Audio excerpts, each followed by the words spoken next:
സംസ്ഥാനത്തെ സ്കൂൾ അധ്യാപകർക്ക് കെ-ടെറ്റ് നിർബന്ധമാക്കിയ ഉത്തരവ് താൽക്കാലികമായി മരവിപ്പിച്ചു.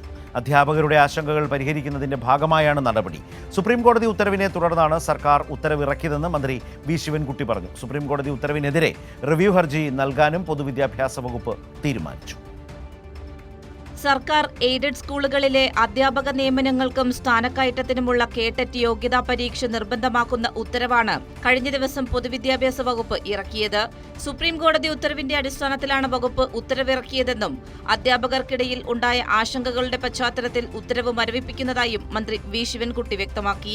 കെ-ടെറ്റ് പരീക്ഷ കേരളത്തിൽ ആരംഭിച്ചത് 2012-ലാണ്. അതിനു മുൻപ് ജോലിയിൽ പ്രവേശിച്ചവരോട് ജോലിയിൽ കയറുമ്പോൾ ഇല്ലാതിരുന്ന ഒരു യോഗ്യത ഇപ്പോൾ നിർബന്ധമാണ് എന്ന് പറയുന്നത് സ്വാഭാവിക നീതിക്ക് നിരക്കുന്നതല്ല.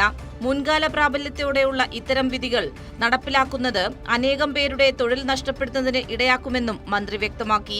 നിലവിൽ യോഗ്യത നേടാൻ ആഗ്രഹിക്കുന്നവർക്കായി 2026 ഫെബ്രുവരിയിൽ കെ-ടെറ്റിന്റെ പരീക്ഷ നടത്തുന്നുണ്ട്.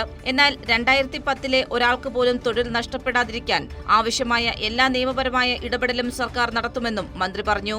ഈ പരീക്ഷയ്ക്ക് ശേഷമായിരിക്കും പുതുക്കിയ ഉത്തരവ് പൊതുവിദ്യാഭ്യാസ വകുപ്പ് ഇറക്കുക. കൈരളി ന്യൂസ്, തിരുവനന്തപുരം.